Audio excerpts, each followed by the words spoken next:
Atölye Masal YouTube kanalından hepinize merhabalar arkadaşlarım. Bugün sizlerle kağıt ipten bir yine çanta yapacağız. Kol çantası olarak çok şık kullanabileceğiniz bir çanta. Motifi çok şık duruyor arkadaşlar. Yakından umarım videoda da aynı görüntüyü alabileceksiniz. İsterseniz daha uzun bir sapla bunu yan çanta olarak da kullanabilirsiniz. Birazcık boyutunu büyük çalıştım. Daha fazla eşyanızı yanınızda taşıyabilmeniz adına sadece bir cep çantası olmasını istemedim. Şimdi ölçülerini de vereceğim. Öncelikle çantamızı şöyle bir göstermek istiyorum size. Zincirden dolayı ses olmasın. Şöyle yapayım. Şu şekilde görmüş olduğunuz bir modeli var. İsterseniz motif olarak da kullanabileceğiniz çok güzel bir model oldu arkadaşlar. Şöyle yan kısmını çalışacağız. Dilerseniz buharlı ütüyle bu çantayı ütüleyerek ya da tutkalla daha da sertleştirerek kullanabilirsiniz. Şu şekilde yaklaşık 70 santimlik bir zincir kullanıyorum ben.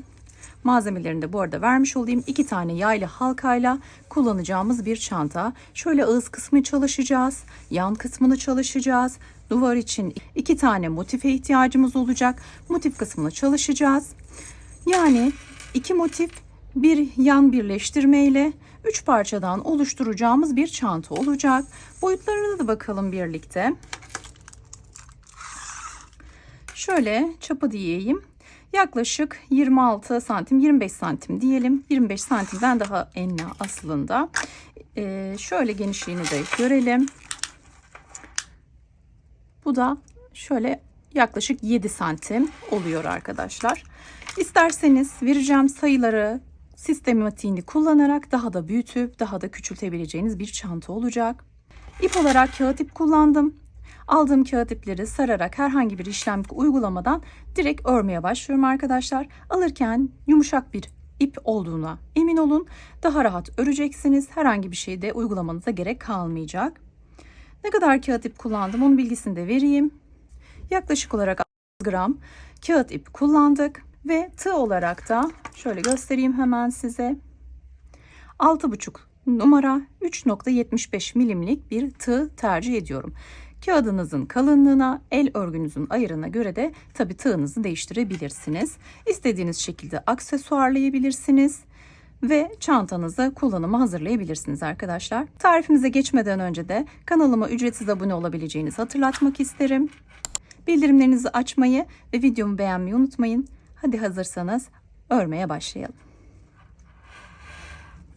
Öncelikle sihirli halka yapımıyla başlıyoruz. İlk defa örecek olan arkadaşlarım için tarif etmiş olayım. İpimi orta parmağımdan şöyle çeviriyorum. Detaylı anlatım için de bir videom var, ben kanala bırakacağım arkadaşlar. Açıklamalar kısmından. Şu şekilde tığımız oluşan halkadan sokuyoruz. Tığımızın kanca kısmıyla ipi çekiyoruz. Ve şu şekilde kilitliyoruz. Şimdi bu halkayı kullanacağız biz. Bu çantamızda trabzanlar yaparak ilerleyeceğiz. O yüzden şöyle 3 tane zincir çekmiş oluyorum. Şimdi 12 tane trabzan yapıyoruz. Yani ne yapıyorum? Şöyle yapmış olayım tekrar. Bunu tutun, iki ucunu da. Burayı, halkayı da tutun, ipi de tutun. Gerekirse parmağınızdan çıkarmayın. O şekilde de kalsın. Yapabiliyorsanız şu şekilde tutup dayı örebilirsiniz. Tığımın başına bir kez doluyorum. Halkanın içinden şu kısa ipin de içine alacak şekilde şöyle üçlü trabzan çalışıyorum. 3 kez çekiyorum. 3 defa da çekiyorum. Tığımın başına doluyorum. Şöyle ipi alıyorum. 1. Şimdi ikisini bir çekiyorum. 2. İkisini bir çekiyorum. 3 de tamamlıyorum. Bir trabzan daha yapmış olduk. Başta çektiğimiz zinciri saymıyorum. 1, 2 tane trabzan yaptık diyorum. Başına doluyorum. Şöyle tığımla ipi çekiyorum. 1, 2, 3 de tamamlıyorum. Şöyle yavaşça yapalım tekrar. Tığımda ilmeğim var. Başına doladım. 1, 2, 3 de çektim. Şimdi 12 tane dolduracağız trabzanımızı arkadaşlar buraya. Şöyle birazcık da ipimi, halkamı böyle çekiyorum ve kısa ipi çekerek sıkıştırıyorum. Yavaş yavaş sihirli halkamızı yapıyoruz. Tamamen kapatmıyorum doldurmamı engellememesi için. Kağıt iple ördüğümüz için, siz de kağıt iple örürseniz eğer çok fazla çekiştirmemeye özen gösterin. Kopabilir çünkü. Her iple de örebilirsiniz. Şöyle trabzanları yapmaya devam ediyorum. Şimdi sayalım. Bakıyorum. Şunu sayıyoruz. 1, 2, 3, 4, 5, 6, 7, 8 tane oldu. Birlikte yapalım. 9, 10, 11 ve 12. Şimdi tamamladık. Şimdi şu göbek kısmına ipi çekerek sıkıştırıyorum. Tamamen kapanmayacak, sorun değil arkadaşlar. Zaten delikli bir çanta olacak. Şöyle yeterli bizim için. 12 tane doldurduktan sonra tığımda ilmeğim var. Şimdi ilk trabzanın şu tepe kısmından giriyorum, ipi çekiyorum ve tığımdaki ilmekten geçiriyorum. Bakın, ilmek kaydırma yapıyorum. Tığımda ilmeğim var. Tığımın kancasında ipi aldım. Tığımdaki ilmeğin içinden geçirdim. İlmek kaydırmamı yaptım. Şimdi 3 zincirimi çekiyorum, yükseliyorum. 1, 2 ve 3. 3 zincir yaptıktan sonra tığımın başına doluyorum. Bakın, bu yaptığımız trabzanları kullanacağız. Şimdi ilk trabzanımın şöyle arkasından önüne doğru sağından solundan alıyorum ilmeğimi ve 1, 2, 3 trabzan yaptım. Bakın, başına doluyorum. Sağından soluna yapıp aynı yere, aynı trabzanın üzerine 1, 2, 3 de çekiyorum. Başına doluyorum. Şimdi bir sonraki trabzanı çalışacağım. Onu arkadan çalışıyorum. Arkadan tığımı sağından girip solundan çıkıyorum ve oraya 1, şöyle 2, 3 bir trabzan çalışıyorum. Aynı trabzanda çalışıyorum. Sağından giriyorum, solundan çıkartıyorum tığımı, ipi çekiyorum, tığımdaki ilmekten geçiriyorum. İkisini bir, ikisini bir. Bakın, bir önde bir arkada yaptık. Şimdi başına doluyorum, öne geçiyorum. Bir sonraki trabzana atlıyorum. Hem arttırma yapmış oluyoruz hem model çalışıyoruz. 1, 2, 3 de çektim bir trabzan. Aynı trabzandayım. Onun üzerine de 1, 2, 3 de çekiyorum. Bakın, modelimiz şekillenmeye başladı. Şimdi bir sonraki trabzana geçeceğim. Tığım bakın arkasından şöyle sağından soluna doğru 1, 2, 3 de çektim. Şöyle gene aynı trabzandayım. 1, 2, 3 de çektim. Arkadan çalıştık. Şimdi bir sonrakini önden çalışıyoruz. 1, 2, 3 de çektim. Aynı trabzandayım. 1, 2, 3 de çektim. Bu şekilde bir model olmuş olacak. Hadi bir tane daha çalışalım. Birazcık daha yavaş çalışalım. Önden çalıştım, arkadan çalışacağım. Bakın, tığı bu şekilde sokuyorum. Trabzandan alıyorum. İpi çekiyorum. Trabzan yapıyorum şimdi. 1, 2, 3 de çekiyorum. Başına doluyorum. Aynı trabzanın üzerinden çalışıyorum. 1, 2, 3 de çektim. Şimdi 12 tane trabzanımız vardı. 12'sinin tamamına da bu işlemi uyguluyoruz arkadaşlar.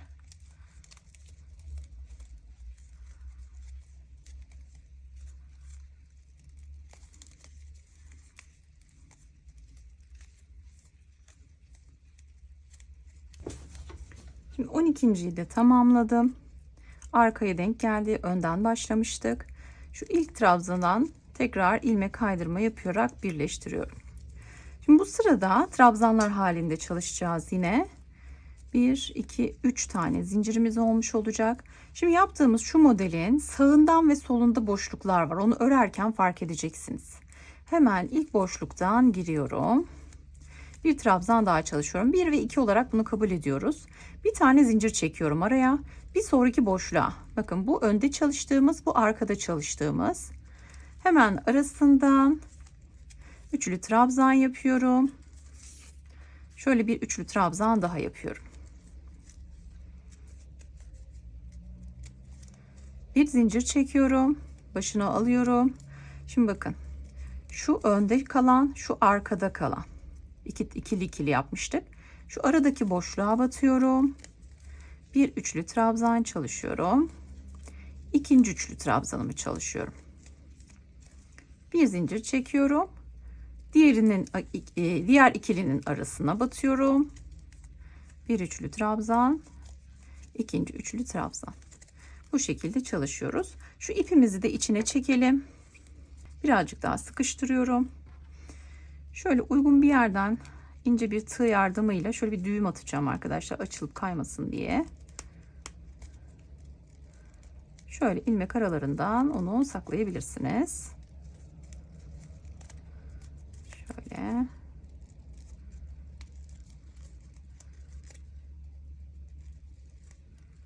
Şöyle.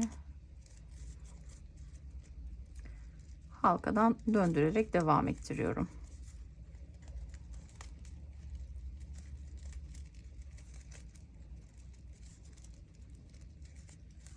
Evet. Yeterli. Daha sonra devamını çekeceğim ben. Şimdi bu şekilde bu turumuzu tamamlayacağız. Bir zincir çekiyorum.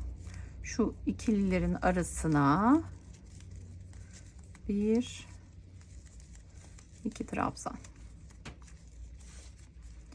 Bir zincir çekeceğim. Hepsinin arasında birer zincirimiz var. İkili trabzanlar yapıyoruz. Bakın modelin şu ön tarafında, şu arka tarafta. Onun hemen arasına batıyorum. Aralarına batarak bu turu da devam ettireceğim. Birer zincir, iki trabzan örüyorum ve geliyorum. Döndüm, geldim. Şimdi şu ilk yaptığımız ikili trabzanı sayıyoruz. 1, 2, 3, 4, 5, 6, 7, 8, 9, 10, 11, 12 tane çalışmış olduk. Şimdi bir zincirimi çekmiştim. İlmek kaydırmayla bu ilk trabzanın tepesine bağlanıyorum. Şimdi buradan 1, 2, 3 zincir çekiyorum. Tığımın başına doluyorum. Modeli çalışacağım yine. Şu iki trabzanın ikisini de alıyorum. Sağından giriyorum, solundan çıkıyorum ama ikisini de alıyoruz.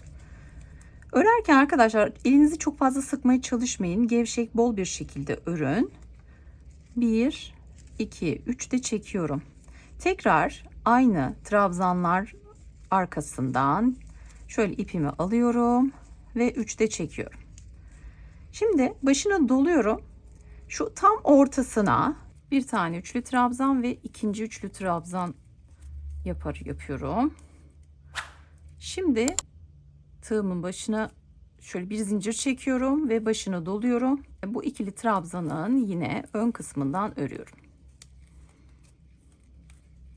Bakın sağından solundan giriyorum. 2 tane ikili trabzanı arada bırakıyorum ve ikili trabzanlarımı çalışıyorum.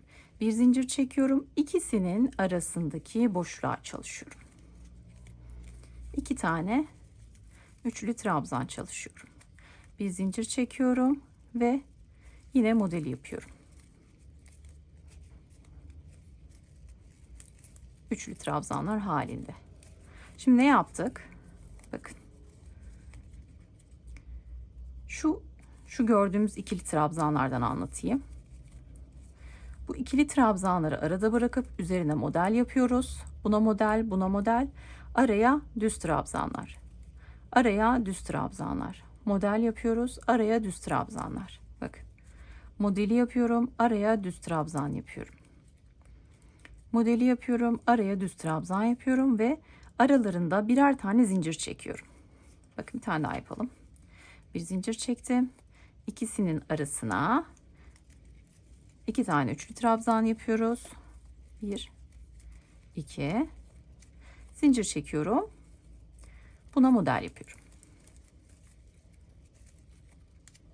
Yine üçlü trabzanlar halinde yapıyorum. İkisini bir kullanıyorum. Şu trabzanlardan bahsediyorum. İkisini bir derken bir zincir çekiyorum. Araya geçiyorum. Trabzanları yapıyorum. Yine bundan ibaret. Bu sırayı da sıra sonuna kadar aynı şekilde tamamlıyorum.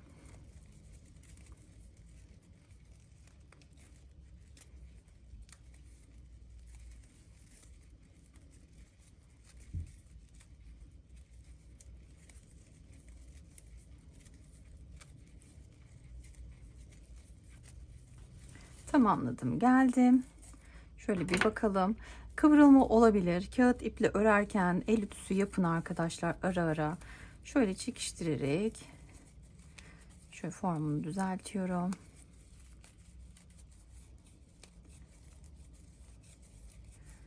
kağıt ip kullanırken, alırken daha doğrusu daha yumuşak formda ipleri almayı tercih edin.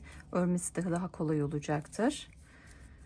Bir işlem yapmanıza, yumuşatma işlemi yapmanıza da gerek kalmayacaktır. Böyle bir işlemi bu zamana kadar uygulamadım. Seçtiğim ipler şu şekilde yumuşak ipler oluyor. Şimdi sonuncusunu da yaptık. Bir araya yaptık, bir model yaptık. Şimdi bir tane daha araya yapacağım. Bir zincirimi çektim. Şöyle 1 2 olarak tamamlıyorum.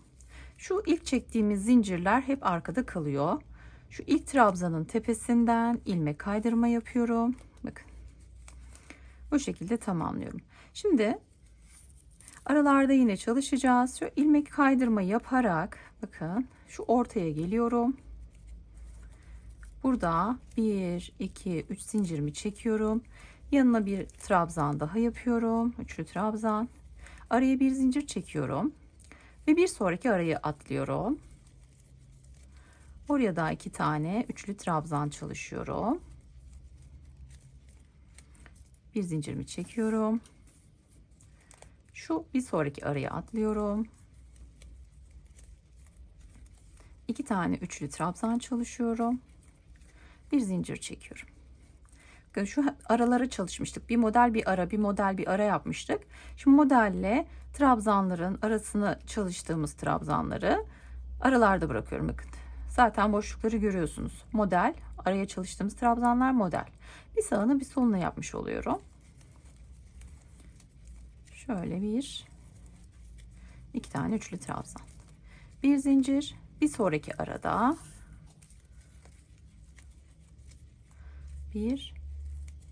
iki tane üçlü trabzan.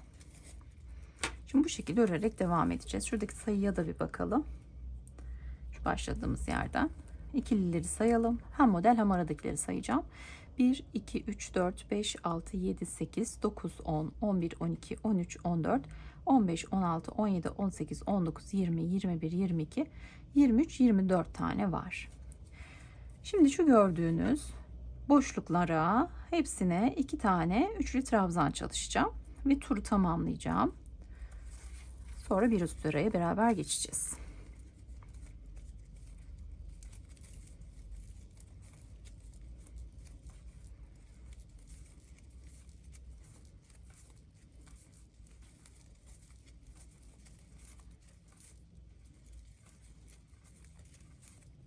Döndüm geldim. Şöyle düzeltiyorum elimle. Aralarını açıyorum. Bakın böyle bir yuvarlak elde ediyoruz. Şimdi yine ilmek kaydırmayla birleştireceğim. Kaç tane yapmışız ona bir bakalım. Kaçlı gruplar? 1, 2, 3, 4, 5, 6, 7, 8, 9, 10, 11, 12, 13, 14, 15, 16, 17, 18, 19, 20, 21, 22, 23, 24 tane.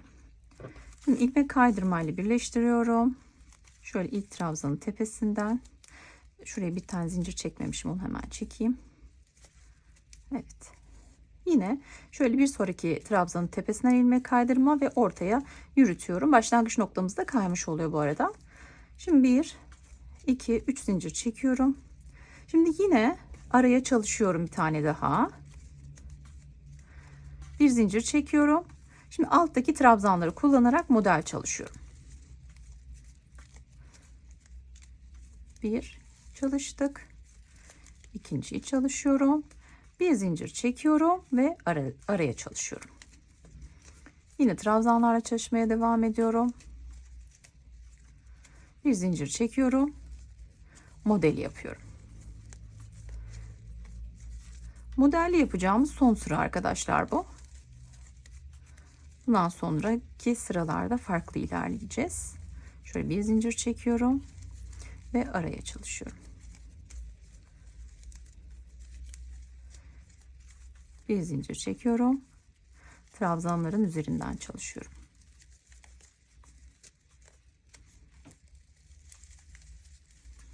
Bu şekilde sıra sonuna kadar tamamlıyoruz. Herhangi bir değişiklik yok. Aralarda iki tane üçlü trabzan ve alt sıradaki trabzanların üzerinden de yine 2 tane üçlü trabzan yaparak sıra sonuna kadar ilerleyelim.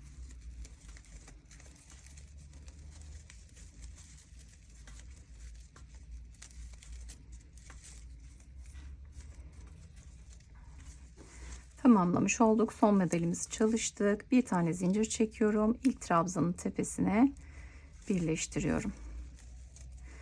Ve ikinci trabzana yürütüyorum. Oradan araya yürüteceğim. Şöyle ilmek alıyorum. Tığımdan geçiriyorum. Ortada ilmek alıyorum. Tığımdan geçiriyorum. Bir zincir çekiyorum. 2, 3 diyorum. Bir tane trabzan yapmış oluyorum. Şimdi şöyle bir düzeltelim örgümüzü. Evet. Şimdi bu sırada arkadaşlar şu aradaki boşlukları sayacağız. Aradaki boşlukları saydığımızda toplam 48 tane boşluk olacak. 4 tane köşe yapacağız. Aralarda farklı işlemler yapacağız. Onları hemen göstererek anlatayım. Kafa karışıklığı olmasın. Şimdi ilk yükseldiğimiz yerden bir trabzan daha yapıyorum. Üçlü trabzan. Araya 2 zincir çekiyorum. Şimdi aynı yere batıyorum. 2 tane üçlü trabzan daha çalışıyorum. 1, 2. Şimdi bakın bu şekilde bir köşe yapmış olduk. Bir tane zincir çekiyorum. Bir sonraki araya batıyorum ve şöyle biraz yukarı kaldırayım. Değmesin. Bir tane trabzan çalışıyorum. Bir zincir çekiyorum. Başına doluyorum. Bakın bir sonrakine atlıyorum. Boşlukları çalışacağız demiştim ya. Her birinde bir tane üçlü trabzan yaparak çalışacağız. Bir zincir çekiyorum. Şöyle düzelteyim. Bir tane üçlü trabzan. Bir zincir. Bir tane üçlü trabzan. Kaç tane yapacağız? Toplamda 11 tane olacak. Bakın bir tane köşe yaptım. Şu ikililerin arasında çalışıyorum. 1, 2, 3, 4, 5 oldu. Bir zincir çekiyorum. 6.'yı yapıyorum. Bir zincir. 7. yapıyorum. Bir zincir. 8. Bir zincir. 9. Bir zincir. Bakın şu aralar. 10. Bir zincir. 11. Peki 11 tane yaptıktan sonra ne yapacağız? Bir zincir çekeceğiz. Bir sonraki boşluğa atlayacağız. Bir tane üçlü trabzan. Aynı yere ikinci üçlü trabzan. 1, 2 zincir. Aynı yere bir tane üçlü trabzan. İkinci üçlü trabzan. Bir tane zincir çekiyorum. Devam edeceğim. Bakalım şimdi şöyle bir el yordamıyla yine düzeltelim. Neler yaptığımızı gözden geçirelim. Bu şekilde ilerliyorum. Bir köşem burada, bir köşem burada. Köşede ne yaptık? 2 tane üçlü trabzan, 2 tane üçlü trabzan. Arada 2 tane zincir var. Aynısını buraya da yaptım. Arada 11 tane tek trabzan var. Şimdi aynısını yaparak devam edeceğim. 11 tane tek üçlü trabzan yapacağım. Bir köşe 11 tane, bir köşe 11 tane birleştireceğim ve tamamlayacağım. Bir üst sırada nasıl devam edeceğimizi anlatacağım size.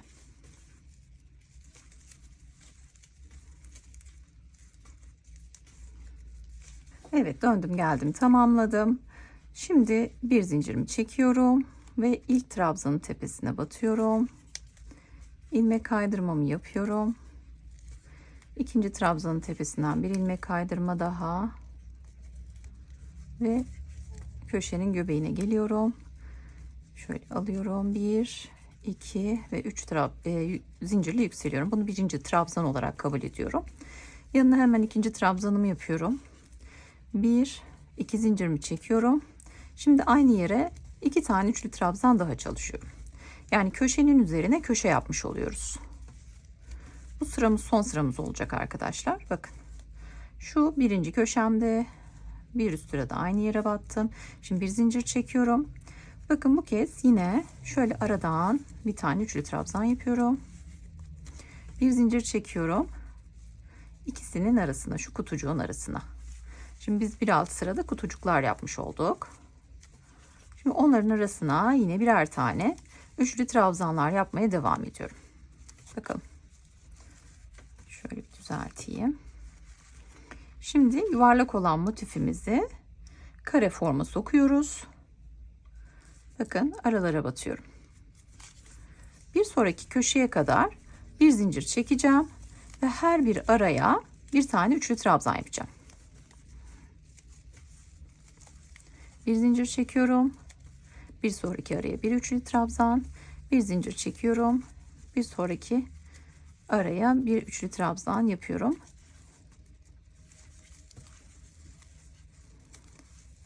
Şöyle birlikte de ilerleyelim.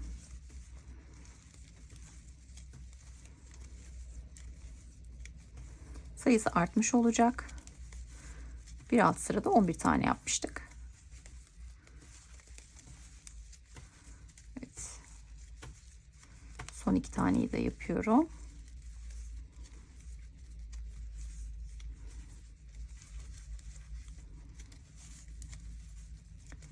Bir zincir çekiyorum. Bakın köşedeyim. Şimdi köşenin içerisine iki tane üçlü trabzan yapıyorum. İki zincir çekiyorum. Yine aynı yere 2 tane üçlü trabzan çalışıyorum.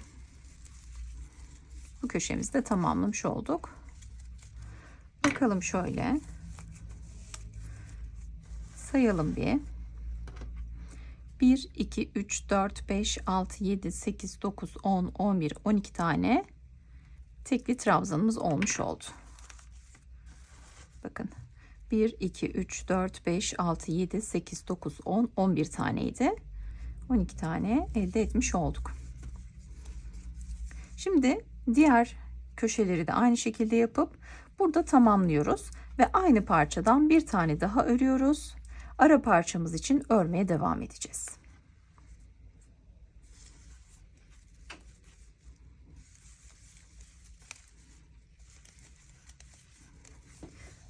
Evet, motifimizin ikisi de tamamlandı. Bitti arkadaşlar. Şöyle göstereyim. Şöyle gösterebiliyor muyum? Yakından çok güzel duruyor. Görüntüde bilmiyorum, size de görebiliyor musunuz? Ördüğünüzde zaten şahit olacaksınız. Şimdi her ikisi de aynı ebatta iki motif. Bunlar dış yüzüne bakacak. Burası motifimizin iç kısmı. Hatta bunu da bu şekilde değerlendirebilirsiniz diye düşünüyorum.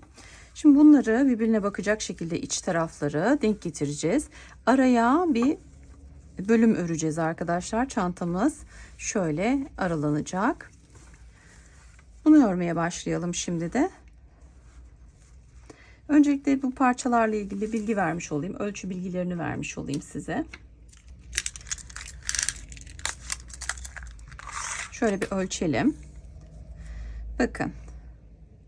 Tam 26 santim. Tabii siz bunu istediğiniz kadar genişletebilirsiniz, küçültebilirsiniz. Ölçüleri ayarlamak tamamen size kalmış. Şu ortadaki motifli kısmı daraltabilirsiniz. Ya da yuvarlak olarak da kullanabilir. Bu şekilde bir makaron çanta olarak da tasarlayabilirsiniz. Kullanabilirsiniz. Bu bilgiyi de vermiş olayım size. Şimdi ara parçamızı örelim. Şimdi bu ara parça için zincir çekerek başlayacağız. Şöyle ipimi kilitliyorum. Nasıl yapıyorum tekrar gösteriyorum. İpimi alıyorum. Şöyle tutuyorum orta parmağım baş parmağımla. İpimin kancasıyla burada oluşturduğum ilmekten geçirip şöyle sabitliyorum. Şimdi 1, 2, 3, 4, 5, 6, 7, 8 ve 9 tane zincir çekiyoruz. Bakın. Ve ikinci zincirden başlayarak sık iğne yapıyoruz. Şöyle her ikisini de alıyorum. Hepsine şu baştaki zinciri birazcık daraltalım. Çok geniş oldu. Evet. İkinci zincirden başlayarak hepsine birer sık iğne yapıyorum. Alıyorum. İkisini bir kapatıyorum. Tığımla ilmek alıyorum. İkisini bir kapatıyorum. 3 oldu. 4, 5, 6, 7 ve 8. yapıyorum. Şimdi kenarlarda düz bir kenar nasıl çıkarsınız? Bununla ilgili de ipucumuzu vererek devam edeceğim. Şu başlangıç ipimi şöyle yukarıya kıvırıyorum. Bir tane zincir çekiyorum. Dönüyorum. Başlangıç ipimi bunun arasında yürüterek saklayacağım. Şimdi İlk sık iğne boşluğuna batmıyoruz. Bir tane atlıyoruz. Bir sonrakine batıyoruz ve bir sık iğne çalışıyoruz. Bir tane zincir çektim. İlkine değil ikincisine battım.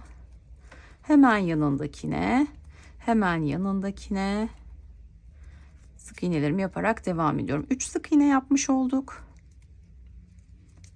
Dördüncüsünü yapıyorum. Beşincisini çalışıyorum. Altıncısını çalışıyorum ve yedincisini çalışıyorum. Peki ne yapacağız? Bunu bu şekilde azaltmış olacak mıyız? Hayır. Şimdi yan çevirin. Şurada bir ilmek teli göreceksiniz. Hemen ona bir tane sık iğne yapıyoruz. 8.'yi yapmış oldum. Bir zincir çekiyorum, geri dönüyorum. Bunu buradan keseceğim. Bakın birinciye değil ikinciye batıyorum. 1 2 3 4 5 6 7 yaptım. Bakın hemen şurada göründü zaten. Buradaki teli alıyorum ve oraya bir sık iğne yapıyorum. Bir zincir çekiyorum, hemen dönüyorum. Buraya değil, ilkine değil, ikincisine batıyorum. 1 2 3 4 5 6 7. Bakın hemen burada görünüyor. Şu. Buna bir tane sık iğne yapıyorum. Bir zincir çekiyorum, dönüyorum ve ikincisinden başlıyorum. Bakın o zaman daha düz bir kenar elde etmiş olacaksınız. Bunu parçayı ilerlettikçe daha net görebilirsiniz. Bu parçayı bu şekilde örüp devam edeceğiz arkadaşlar. Peki ne kadar öreceğiz? Şöyle söylemiş olayım.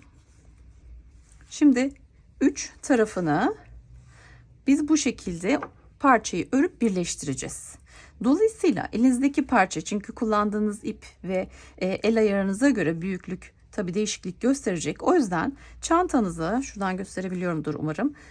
Bu kenarından 3 kenarından ölçerek parça uzunluğunu buna denk gelecek şekilde örün. Daha sonra nasıl birleştireceğimizi hep birlikte göreceğiz. Şimdi ben çantamın uzunluğuna göre parçamı örüp geliyorum.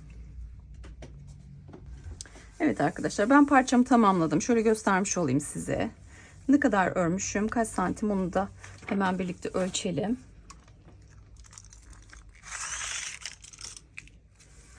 Şuradan başlıyorum. Şöyle.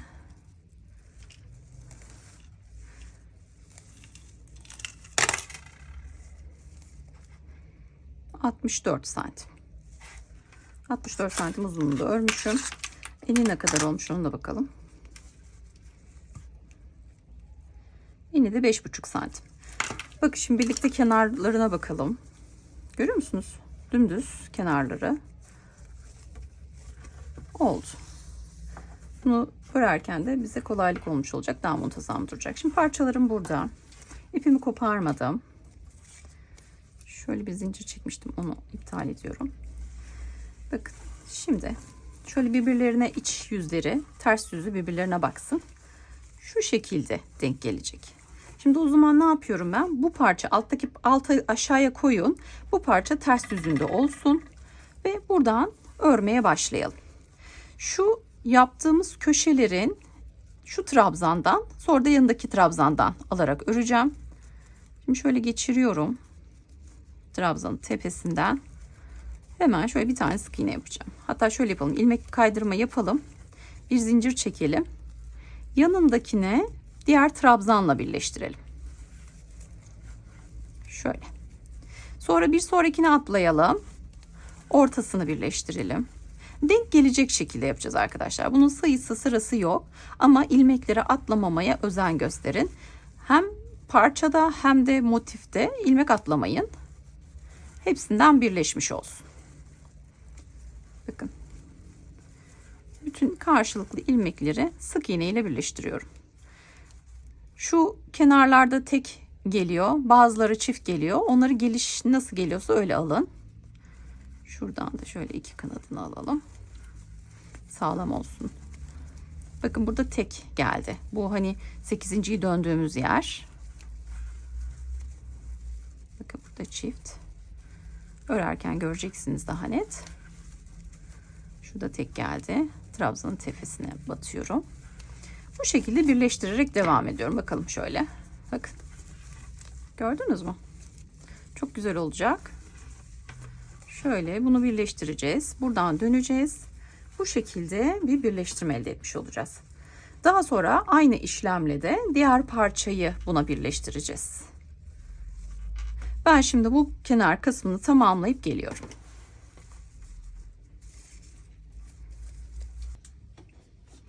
Evet, örgü kısmını tamamladım arkadaşlar. Şimdi bu şekilde bir görüntü elde etmiş olduk. Şöyle bir birleştirmemiz oldu. Yakından görelim.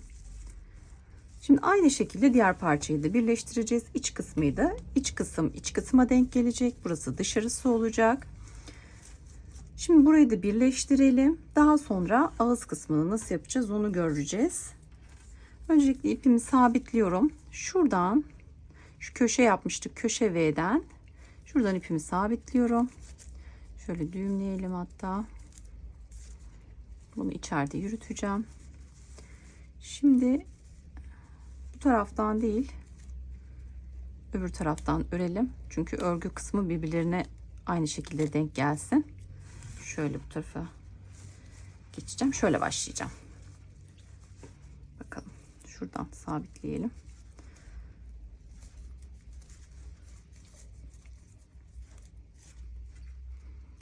Şuradan ve karşılığındaki köşenin trabzanından alıyorum. Şöyle bir ilmek kaydırma yapıyorum. Şunu içeride yürüteceğim.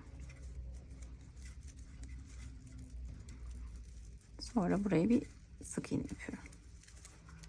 Sonra diğer yanındakine ve diğer trabzanın karşılığını alıyorum. Ve ilmek kaydırma yapıyorum. Düzeltiyorum, sık iğne yapıyorum. Hemen yanına geçiyorum. Bu arada size vermiş olduğum ölçülerde yetişmedi arkadaşlar. Yan parçayı birazcık daha uzattım ben. Ördükten sonra ölçüde değişiklik oluyor. Ona dikkat edin. Parçanızı biraz uzatma ihtimaliniz olabilir. Benim yaptığım gibi. Şöyle bir parçadan bir karşısından alıyorum. Şöyle hangisinden olduğunu kontrol ederek alalım.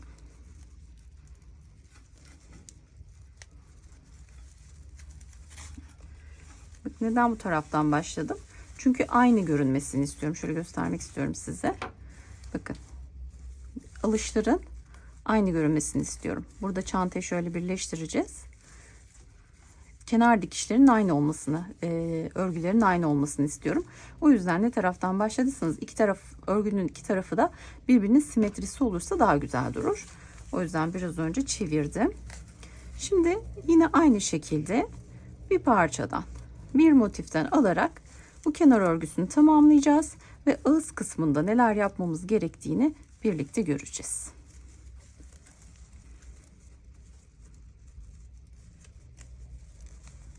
Şöyle yapayım. Evet, şimdi diğer tarafı da, diğer motifimizi de aynı şekilde birleştirmiş oldum. Bakın birleşimi bu şekilde oldu. Sık iğnelerin tersi bu yönde, sık iğnelerin tersi bu yönde ve burada birbirlerine bakacak şekilde ayarlanmış oldular. Bunu anlatmak istediğim buydu açıkçası. Şimdi kenarını nasıl yapacağız onu göstereyim hemen size. Buradan motifimi birleştirdim, geldim. İpimi koparmıyorum. Bakın buradan ördüm, geldim. Şöyle ördüm, geldim. Şimdi motifi bana doğru çeviriyorum ve tersi öreceğim arkadaşlar. İlk boşluktan hemen şöyle tığımın kancasıyla ilmek alıyorum ve oraya bir sık iğne yapıyorum. Hemen bir sonrakine atlıyorum. Bakın. Oradan bir ilmek alıyorum ve ters sık iğne yapıyorum. Bir geriden her boşluğa bir tane ters sık iğne yapacağız yani. Bakın nasıl yaptığımı şöyle görebilirsiniz. Bir geriye atlıyorum. Tığımın kancasıyla oradan bir ilmek alıyorum ve ikisini bir kapatıyorum. Şöyle geçireyim. İpimin bir teli kaldı. Evet. Şunu tekrar yapacağım. Uzatın biraz ilmeklerinizi. Bu şekilde sorun yaşamamak için. Şöyle alıyorum. Biraz uzatıyorum. Biraz bol bırakıyorum. Ve ikisini bir kapatıyorum. Biraz uzatıyorum. İkisini bir kapatıyorum. Bu kısmı birlikte tamamlayalım. Birleşim yerine yan tarafa nasıl yapacağız onu da birlikte görmüş olalım. Bakın şimdi köşemize geldik. Köşede şöyle iç tarafına doğru atlıyorum. Bir tane yapıyorum. Yani iki trabzanı arada bırakıyorum. Şimdi oradan şu birleşim yerindeki sık iğnenin tepesine atlıyorum. Orada bir tane ters sık iğne yapıyorum. Ve dönüyorum. Bakın yan tarafa geldim. Bir sonraki sık iğneye atlıyorum. Oraya da bir ters sık iğne yapıyorum. Bir sonraki. Yani burada her bir sık iğnenin tepesine yapıyoruz. Şimdi birkaç tane daha yapayım, göstereyim size. Daha da yakından nasıl durduğunu. Atlamıyoruz, boşluk bırakmıyoruz. Her birine bir tane çalışıyoruz. Bakın. Şu şekilde olacak. Görebildiğinizi düşünüyorum. Buradan buraya atladım. Şurada ilkinde yaptım ve devam ettim. Her bir kutucuğa da birer tane yaptım. Şöyle el yordamıyla düzeltiyorum. Bakın bu da bu şekilde görünecek. Şuradaki sakladığımız ipimizi onu keselim. Bakın. Şimdi bütün ağzına dönelim ve kulp takımlarını yaylı halka nasıl takacağız, nasıl yapacağız onlarla ilgili size bilgi vereceğim. Ters sık iğnesini de tamamladım. Şöyle tekrar göstermiş olayım. Bütün etrafını döndüm aynı şekilde ve ipimi sakladım. Şimdi yaylı halkalarımı nasıl takacağım? Şu bölgelerde takacağım. Şöyle katlıyorum ve buraya takıyorum. 2 tane yaylı halkamız var. İki tarafında da kullanacağız. Şimdi şu şekilde buradan alıyorum.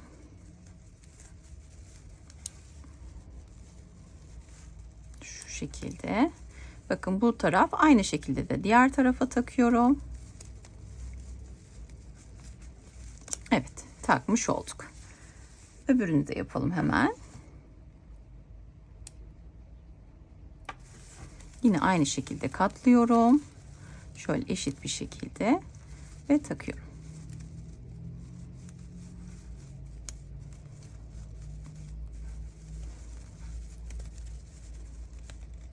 Evet. Bunu da taktık. Şimdi zincirimize takalım uçlarına. Zincir ölçüsünü nasıl kullanmak istiyorsanız ona göre ayarlayabilirsiniz. İsterseniz deri saplar kullanabilirsiniz. İsterseniz örebilirsiniz. Örgü sap tariflerim de var. Onların linkini de bırakayım arkadaşlar. Faydalanmak isterseniz. İsterseniz çantanın içerisine astarlık kullanabilirsiniz. İsterseniz kese bırakabilirsiniz. Tamamen sizin kullanım amacınıza kalmıştır arkadaşlarım. Ben bu şekilde kullanmayı tercih ediyorum. Diğer videolarımı da izlediyseniz diğer çantalarımda da genelde boş olarak sadece kağıt çanta olarak kullanmayı tercih ediyorum. Bakın şöyle içine bırakayım. Şöyle bir çantamız oldu. Rahatlıkla cüzdanınızı, telefonunuzu, diğer ihtiyaçlarınızı bu ağız kısmından içine bırakıp kullanabilirsiniz. Şöyle tamamlamış olduk. Bir projemizin daha sonuna geldik arkadaşlarım. Hepimizin ellerine sağlık. Bu şekildeki içeriklerime ulaşmak adına kanalıma ücretsiz abone olabileceğinizi hatırlatmak isterim. Bildirimlerinizi de muhakkak açın. Anında size bildirimlerim ulaşacaktır. Bir sonraki projemde görüşmek üzere. Hoşça kalın.